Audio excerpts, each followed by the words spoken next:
So I will move now into a space of having the wonderful opportunity to introduce our facilitator for today. Kaira Jewel Lingo is joining us, who has been a longtime Earth holder and really lifted up the movements of the Earth holder community through participation in retreats and offerings like being here today. So I'm going to read Kaira Jewel's bio just to introduce them to you.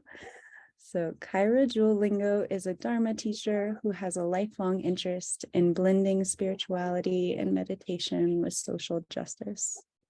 Having grown up in an ecumenical Christian community where families practice a new kind of monasticism and worked with the poor, at the age of 25, she entered a Buddhist monastery in the Plum Village tradition and spent 15 years living as a nun under the guidance of Zen master Thich Nhat Hanh.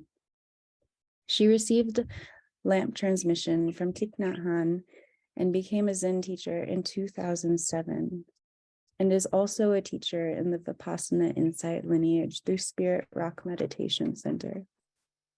Today, she sees her work as a continuation of the Engaged Buddhism developed by Thich Nhat Hanh, as well as the work of her parents, inspired by their stories and her dad's work with Martin Luther King Jr.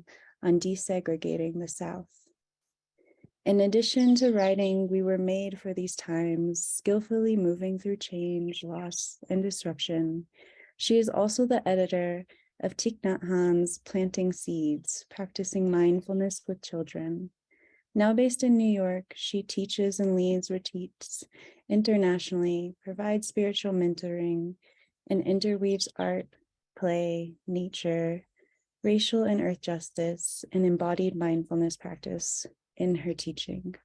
She especially feels called to share the Dharma with Black, Indigenous, and people of color, as well as activists, educators, youth, artists, and families. Welcome, Kaira Jewel. We're so happy that you're here. I will pass the mic to you. Thank you so much, Simona, and all of our Earth Holder community. Really grateful to have the chance to be together with you in community today, and just really deeply grateful for your practice as Earth Holders, continuously coming together in this community, week after week, month after month, year after year. It's a really important act of resistance and of love that you all are engaging in. And even if I'm not here with you as regularly as I would like to, I'm always offering this as a resource. Other communities that I'm in, I'm saying, hey, there's Earth Holders, check out Earth Holders. So just, you're in my awareness, in my heart, and deeply, deeply grateful for each of you in your practice. So I just want to begin. I'm just coming off of teaching an online retreat on the Brahma Viharas, and there's a couple folks here from that retreat. Really glad to see you. And I'm naming it because we had a sweet practice as we would gather online for our various practice periods throughout the day of scrolling through the pages on Zoom and offering kindness, offering friendliness through our eyes to the people on the screen. So you probably have already done that, but just in case, just offering us a moment to take each other in and just to offer appreciation, offer friendliness through our eyes to each other. Also to each other's names, even if we can't see each other's faces, we can still share friendliness to everyone on the call.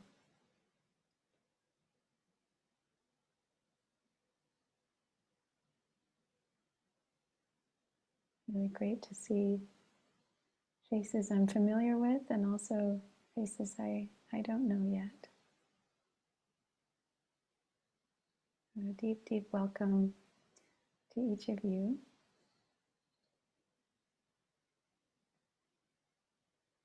Thank you. So I always like to also get a sense of what's alive in this space between us. So I would love to invite you, those of you who are willing, to share in the chat where you're calling in from, if you know the native lands that you're on, to include an honoring of the traditional lands, the traditional peoples, but also a one word, a one phrase check-in of just what's alive for you today. How are you in your body, in your mind? How's your heart? We're entering our holiday season. Maybe there's stuff that's up for you there. It could be joy, it could be very challenging also this time of the year. So however you'd like to name what you're bringing, what you're needing, what you're offering this group, any of those lenses, just so we have a sense of how folks are doing. And I'll share that I'm calling in from the land of the Munsee, Lenape, and Merrick people of Long Island, New York. I'm deeply grateful for the care of this land by the native people, and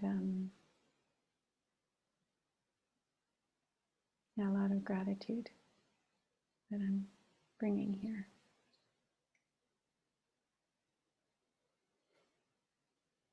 And I'll read out your check-ins. I won't read out the place names. We can read those ourselves.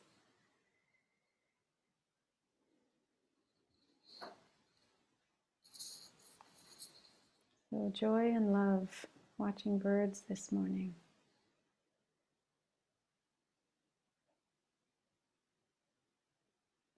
I've experienced a lot of healing with my family that I see once a year.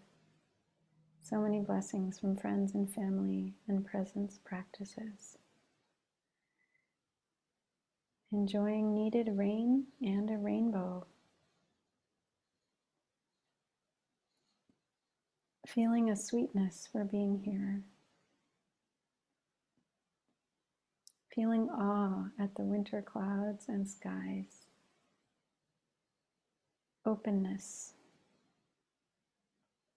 Sadness today.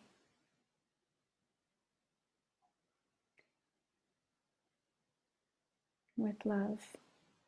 Swirling today. Gratitude, calm. Happy to see you all this morning. Can only stay a while. I'm grateful to be here. It's joyfully raining here. So grateful to be here. Feeling calm and loving. Gratitude for Sangha and our practice. Feeling connected. I'm praying and breathing with our dear Joanna Macy, who is recovering in a nearby hospital from pneumonia, and she is getting better. Thank you for the update. Keeping Joanna Macy, our dear elder, in our hearts. Sleepy and busy. Happy. Feeling grateful to have found this community. Gratitude and love for real winter with low temperature and snow. Happy to be here, so happy to be here for the first time from Chicago, on the Council of Three Fires.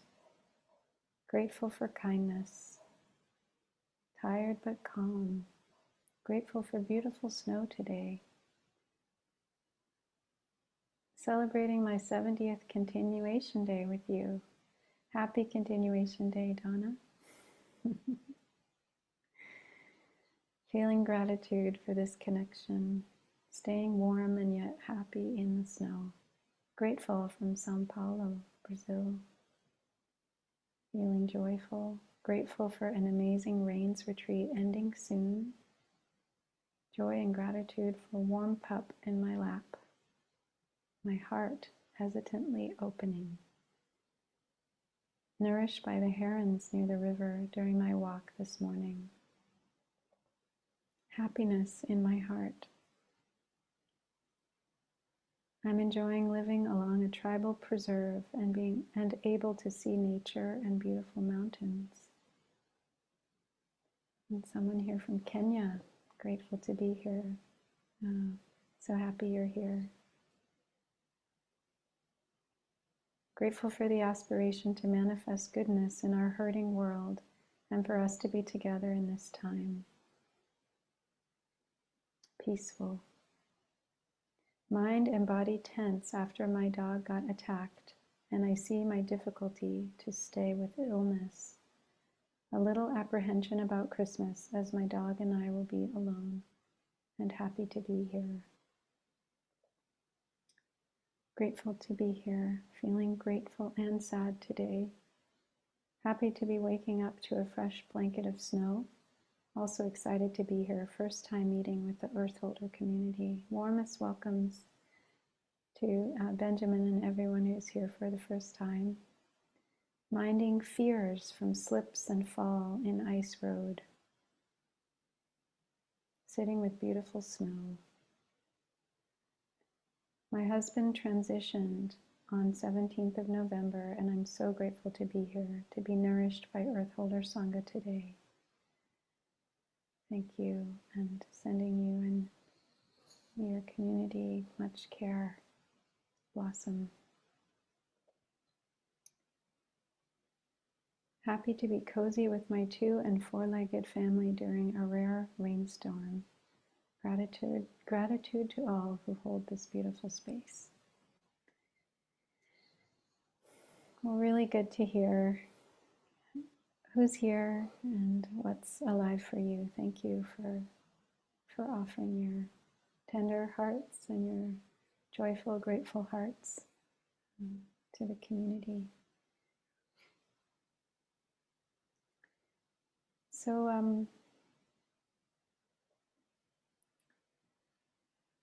I'd like to offer some reflections and then invite us to do a meditation, actually inspired by Joanna Macy.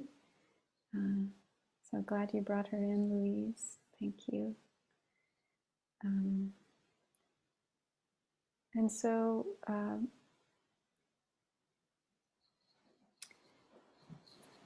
I think I'll just share some of the things that I've been touched by or that have been important for me recently in this earth holding journey. And they may not be super connected, but they're just going to be like a smorgasbord, you know, a tasting. We'll see how it, maybe it will all hang together somehow. So I got to take a class recently for Dharma teachers on developing our eco-Dharma.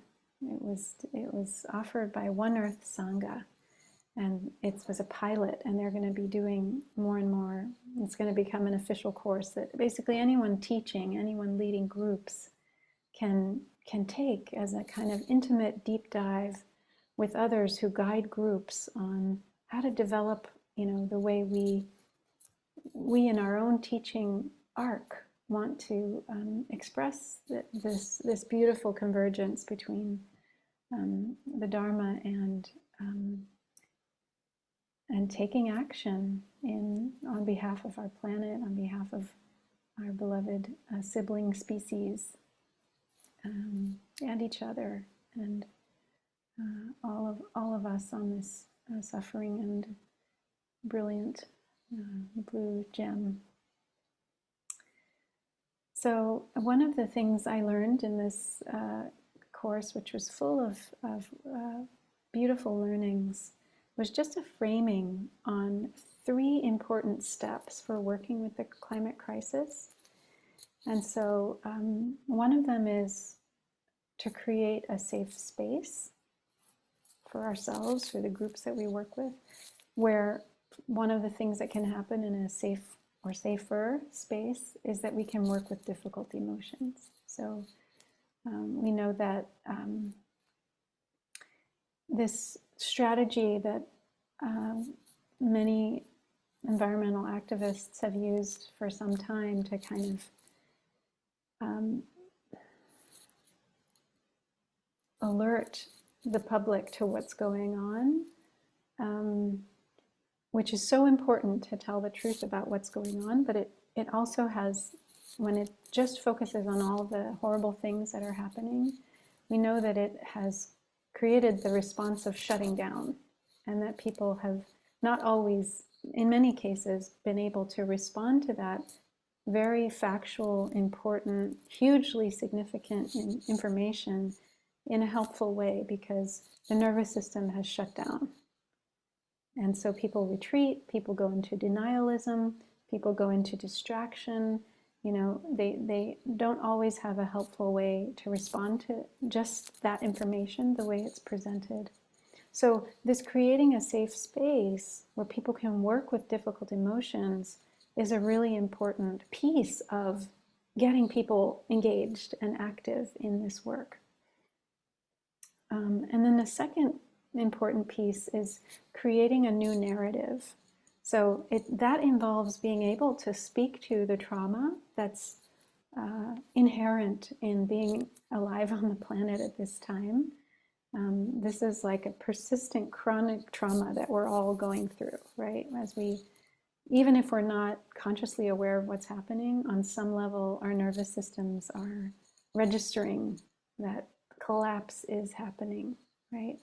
So trauma is there in each of us, and it's like ongoing. It's not like a one-time car crash and we recover. It's like continual, right? Every year, fires and floods and earthquakes and, nuclear reactor, accidents and wars. It's like ongoing. So part of this creating a new narrative is being able to acknowledge the trauma. That's part of also this safe space, the first piece, to work with difficult emotions, but to be able to offer a new perspective on what this might be, right? So,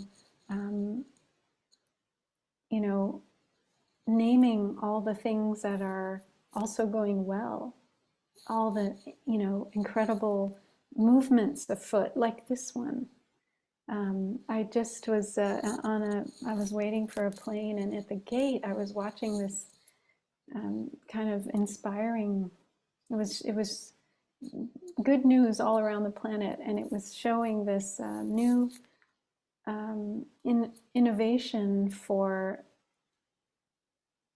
basically harvesting, condensing water out of the environment, like building this huge woven structure out of bamboo. I mean, very easy, simple, inexpensive to build, but super high so that it could get clouds basically to condense and form drinkable water for people in drought-ridden areas or where they don't have clean drinking water. So this is now open source technology, and it's starting to spread in places where people really need water. So, I mean, those kind of things are happening too, in addition to all of the things that we know are really difficult. So that creating a new narrative, I'm going to speak a little more about that later. It's examining also what is the story we have heard or are telling ourselves or have bought into, and what are some ways in which that could be perhaps shifted, broadened, more inclusive of what's possible. And then the third step for working with the climate crisis is connecting with others. Very, very, very important. that our nervous systems are not meant to hold all of this alone.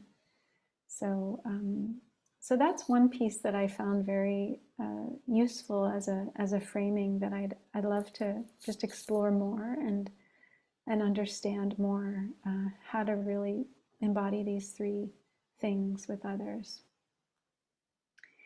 And in terms of this third piece of connecting with others, which you know, we are doing right here, in which Earth Holders is it's such a gift that the Earth Holder Sangha is providing by creating and maintaining this Sangha continuously. Something that I have been inspired by as a kind of teaching around staying connected with others is learning about the slime mold. Have you all heard of the slime mold?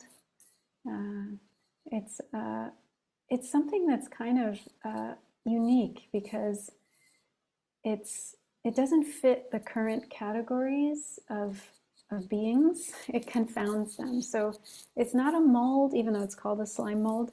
It's not a plant. It's not a fungus. It can exist in these singular organisms, but then it can come together as one organism in times of adversity. So otherwise, the single cells are quite self-sufficient. And a professor of ecology says that they are no more than a bag of amoeba encased in a thin slime sheath, yet they manage to have various behaviors that are equal to those of animals who possess muscles and nerves with ganglia, that is, simple brains. So on their own, they're this single cell, just an amoeba in sheath of slime, but when they come all together, they have this incredible capacity to act with the intelligence of a being that has a brain, okay? So during times with plenty of food, the slime mold exists solo, but when food is running low, it teams up with other organisms and grows larger. The hungry amoeba work together to signal each other and outside amoebas to join them and form one large mass. And this mass moves and changes its form and function in order to survive. So the cells form a large stalk with a bulb that's known as a fruiting body, which contains millions of spores, and those are picked up and spread by the air, and then it allows the organism to travel to new locations and again survive as single-celled amoeba. What's so amazing about this slime mold is that studies have shown that it has the ability to learn and predict periodic unfavorable conditions in lab experiments. So slime mold has been studied to have the ability to solve a maze to reach food. And it does this using the least amount of material possible and using the quickest route. So it learns each time. It can get better and better. Another fascinating thing about the slime mold is the filamentary structure of slime molds forms a network to food sources that is similar to the large-scale galaxy filament structure of the universe.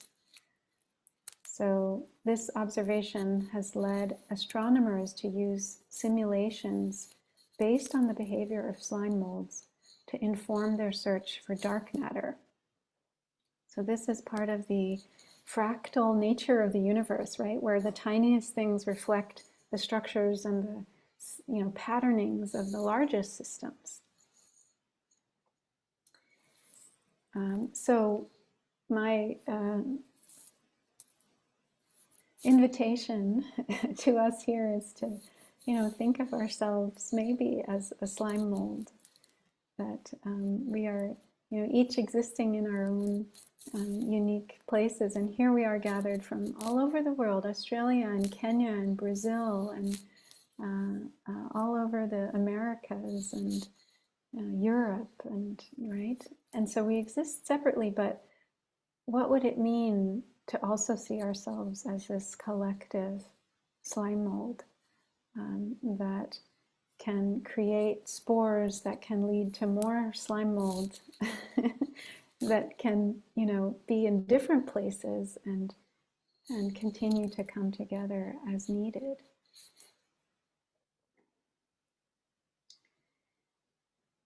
And I'll just share a couple more things. I found myself sharing about this at a group. I was invited to speak, to attend and speak at a gathering this summer in Denmark. It was a gathering on understanding and beginning to articulate what this time of polycrisis is. So it was about 100 people, academics, writers, you know, sociologists, psychologists, people who were engaged from different perspectives on both internalizing what collapse means, that we are entering, you know, we are in a time where things are, you know, are changing to such an extent that it's not anymore about sustainability or getting certain things back, like we've come perhaps too far for certain things to be restored, like the ice sheets that are melting in the on the polar caps. Like those things aren't coming back, right? In our near future, right? So people who have internalized collapse, but also are looking at from their different perspectives, what are ways to really be as prepared as we can for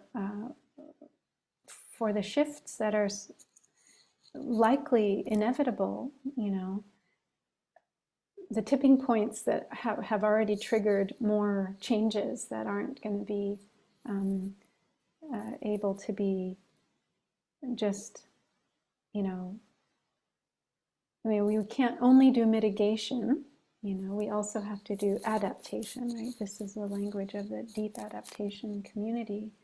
But so this group was coming together to look at, if we see our human civilization as like a plane that cannot continue to fly the way it's flying, we still have choices. Even if our plane cannot keep flying, we can go as long as we can until we just nosedive, or we can start to prepare now for as gradual and as soft a landing as possible, so that the least amount of suffering will be necessary, right? So that was sort of the purpose of this gathering, and it was a very powerful place of conversations of what's still very much possible, and how our vision, how important it is how we look at what is still possible, right? One of the things that came out of that group was the possibility to create together projects that could get funded, right? And so I got to just recently learn that a group of us did receive funding for a 2-year kin-centric leadership program. So it's a 2-year training. I'm telling you all about it so that in case you'd be interested in joining, it's going to be a number of different elements, but people from all over the world who care about what's happening on the planet, who want to learn how to see ourselves as sibling to other beings. So not this sense of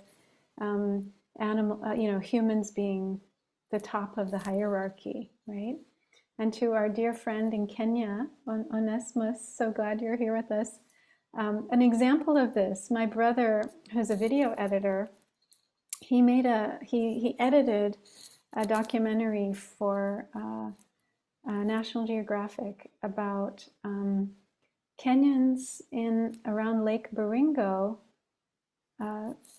figuring out how to save giraffe that had gotten stranded when the levels of Lake Baringo rose. There were these giraffes that were now stranded on an island that had been a peninsula.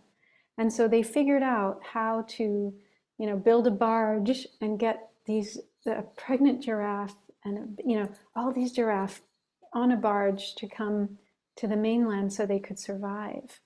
And they talked about how there had been some inter-ethnic conflict in that area, and how when they saw the giraffe were in peril, the two different tribes that were fighting came together to save them, and that the giraffe brought peace to their community.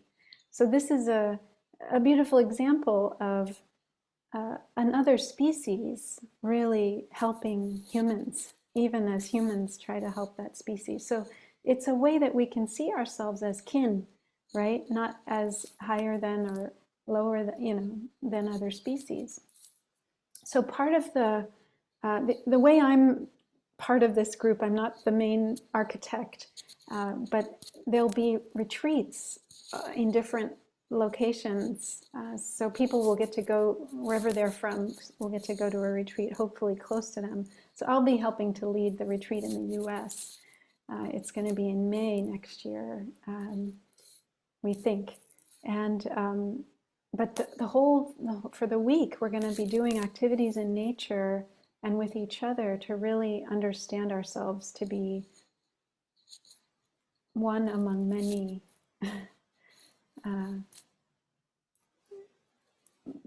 Each species is super significant, and we're one among many. So that will be the focus. There's no information about it yet that's public, but if you want to stay in touch with me through my website, I will make sure you get information when the program goes live.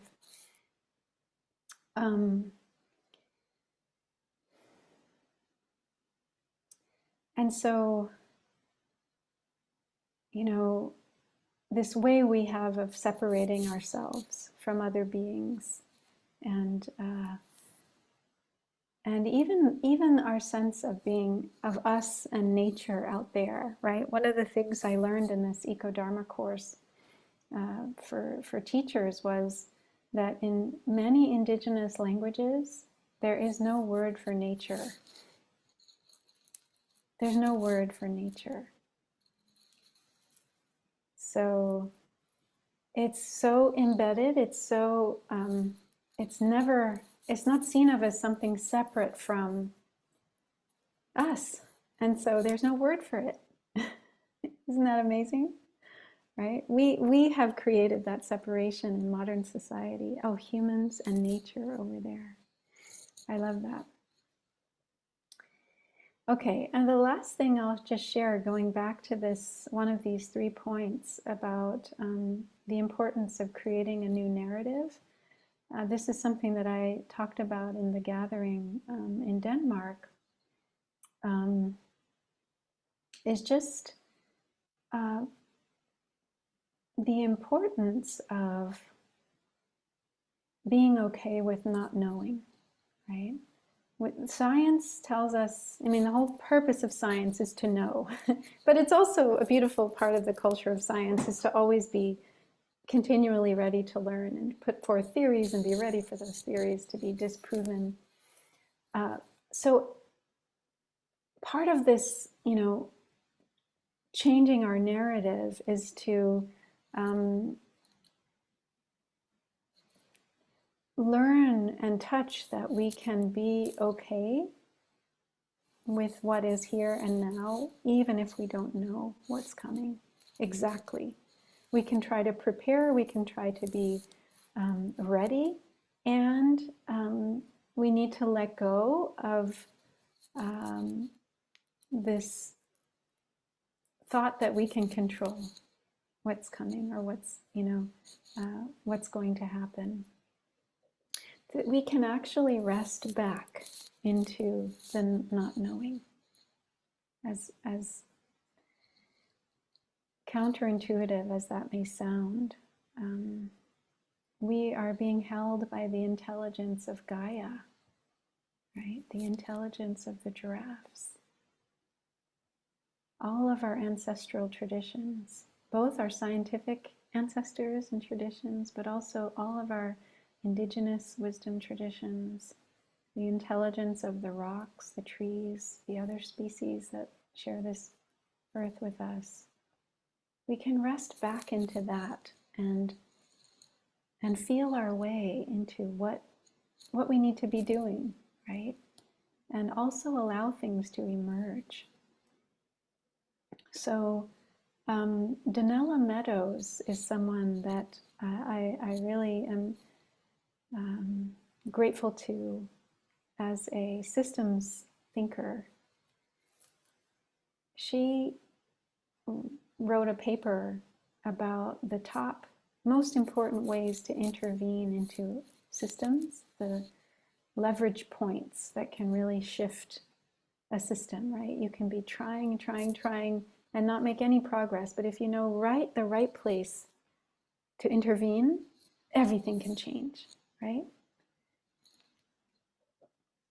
So she did she wrote a paper about what are the most important places to intervene in a system.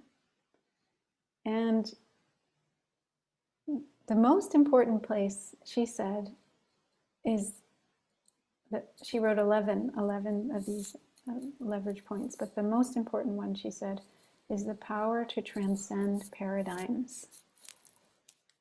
The power to transcend paradigms. So I just want to read to you what she writes about this. Because the one just below this is changing a paradigm, right? That's the next most significant place to intervene. But even above that is to transcend. So here's what she says in this paper about that. There is yet one leverage point that is even higher than changing a paradigm. That is to keep oneself unattached in the arena of paradigms, to stay flexible, to realize that no paradigm is true, that everyone, including the one that sweetly shapes your own worldview, is a tremendously limited understanding of an immense and amazing universe that is far beyond human comprehension.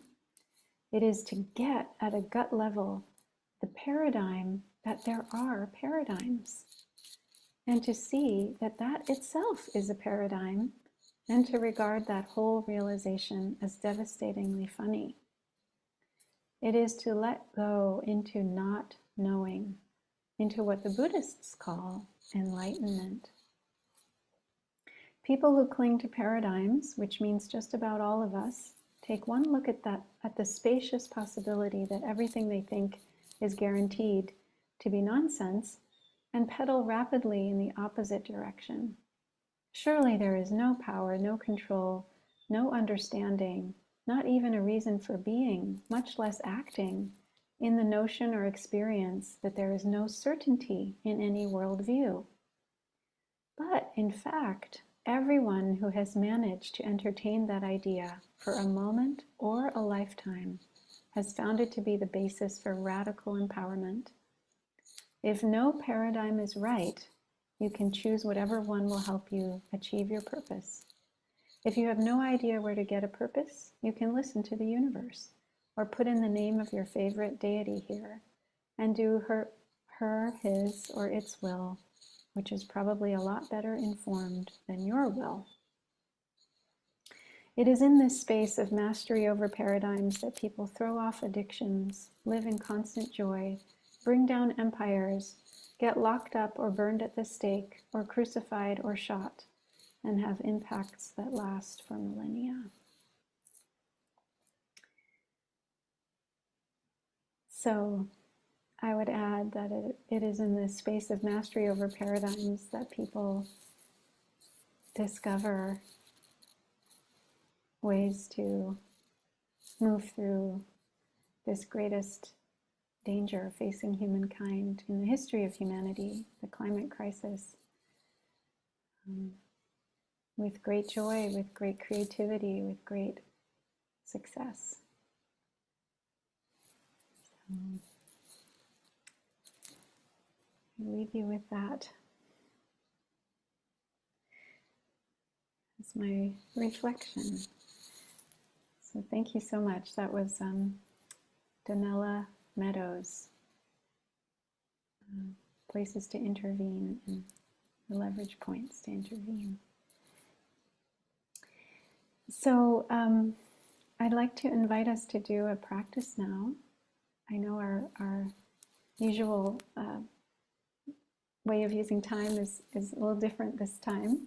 We will still have the Dharma sharing piece, but I'd like to invite us to do a practice now that Joanna Macy and the work that Reconnects has offered. It's called the milling. Now Zoom has a new feature where when you're in a breakout room, you can still hear what the facilitator wants to say. It used to be you could only type in. So now we hope this is going to work.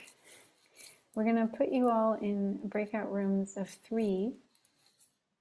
If you can have your camera on, that would be great, just for this basically 10-minute practice or so. You're going to be put into a breakout room with 3 others. I will read a reflection and you'll just look at each other. And if for whatever reason one of your partners doesn't have their camera on, you can just visualize them as a real person there. You're not going to be talking to each other. You're just going to be, well, I suppose we could give everyone maybe the first minute to just say hi and say your name and say where you're coming from. That's nice, just so we get to know a little bit about who we're in a group with.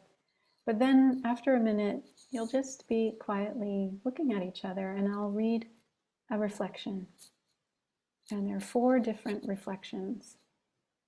So you'll be with that group of 2 other people for 2 minutes. Then we'll bring you back into the main room, and we'll just have a moment to breathe together and just notice how that reflection landed for us.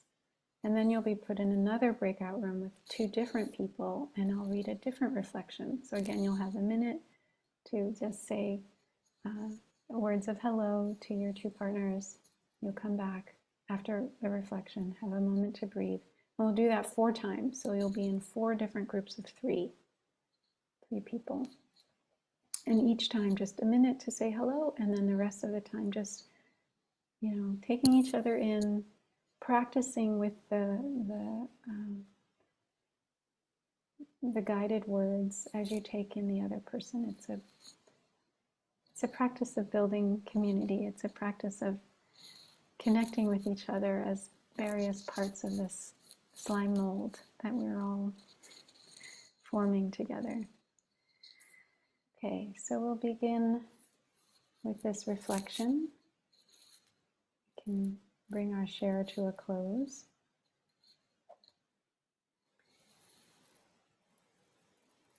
As you find yourself in this shared space, looking at these other beings,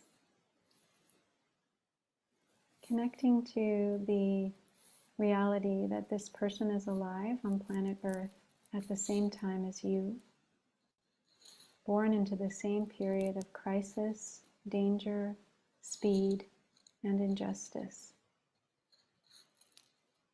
And this person has chosen to be here today, has chosen to put aside other activities, tasks, and pleasures in order to come here to join the rest of us in a time of deep foreboding and strife, to look together at what's happening in our world. This person has a deep love for this life. Here is someone who is unafraid to love the gift of being alive on this planet. It's like medicine. Feel your gratitude for your partner's choice to be here, and silently acknowledge them.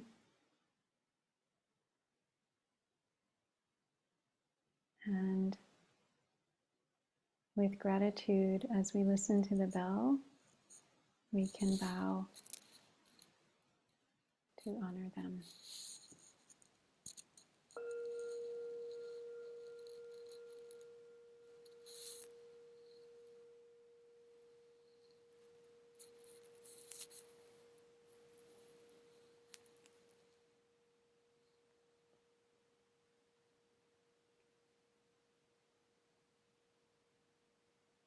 So you are looking into the face of someone who has a good clue of what's going on in our world.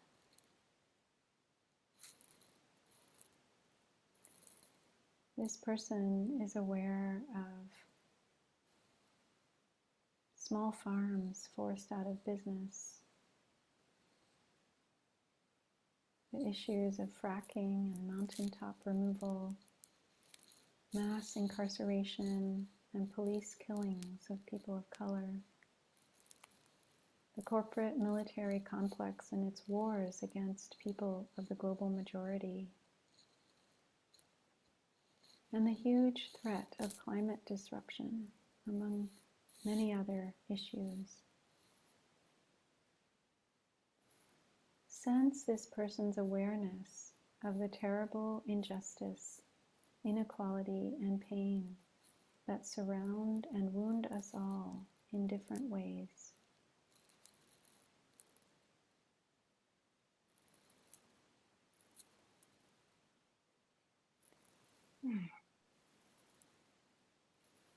This person knows this is going on, yet they haven't closed their eyes.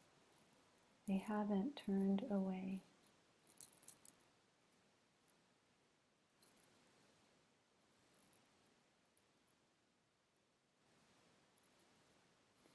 This person pays attention to all this.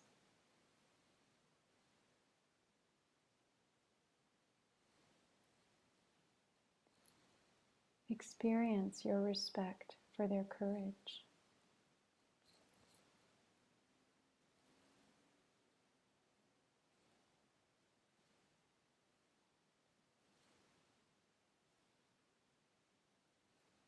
Silently acknowledge this being with a bow or in whatever way makes sense to you. As we part from them and listen to the bell.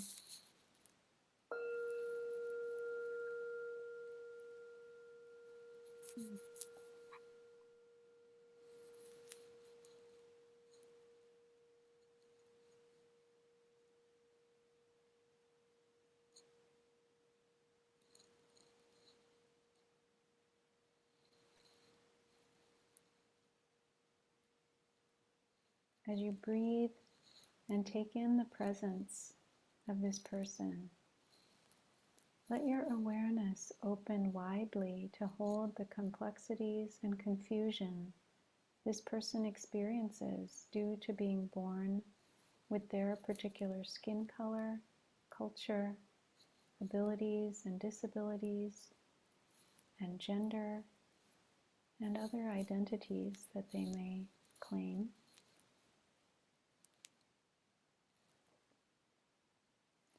Open to the social privilege or discrimination this person may have experienced as a result.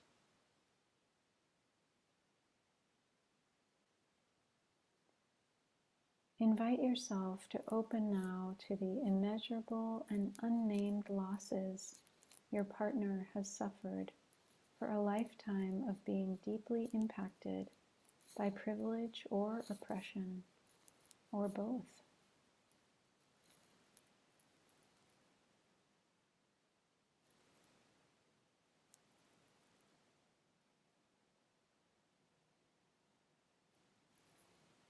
Find a simple, silent way to acknowledge the journey that you are each making to come back fully to life.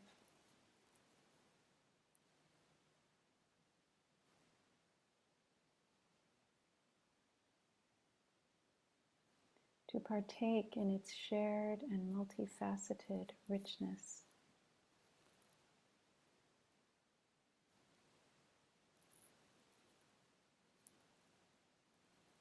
Acknowledging all that has moved through you in the presence of this unique being or beings.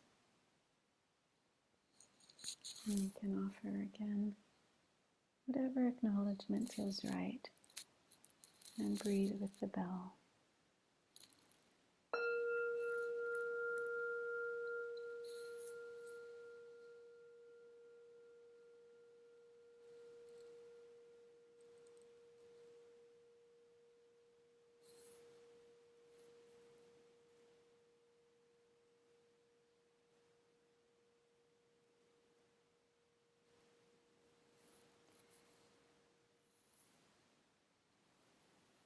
Before you stands someone living in a beautiful, fragile, and poisoned planet.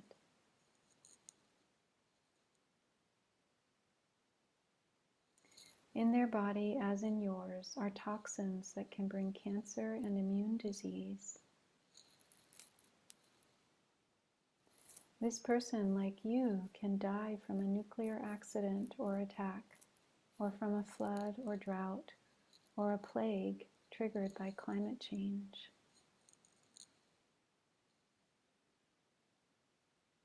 They could die at the hands of the police.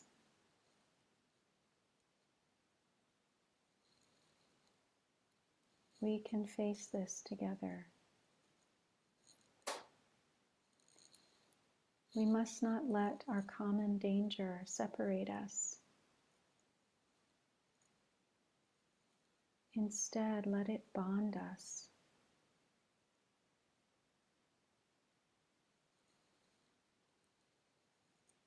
Keep breathing.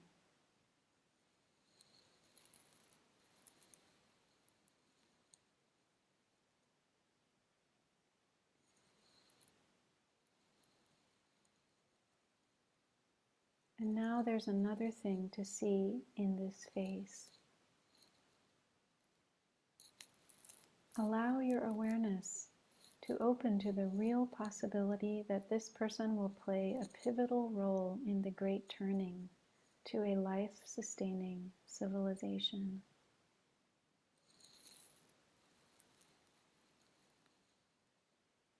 They have the gifts, the strengths, the motivation. Allow that possibility to enter your mind and let them know how you feel about it.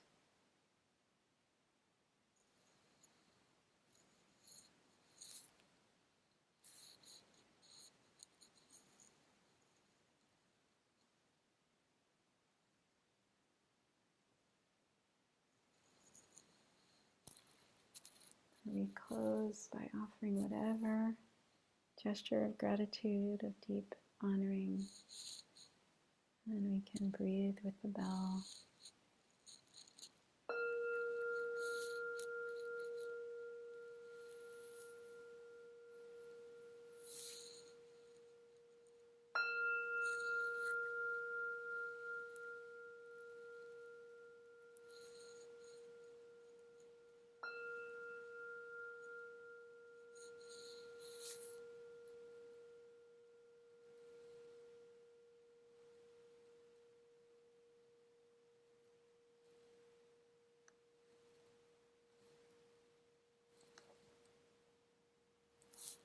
Thank you, everyone, for your practice.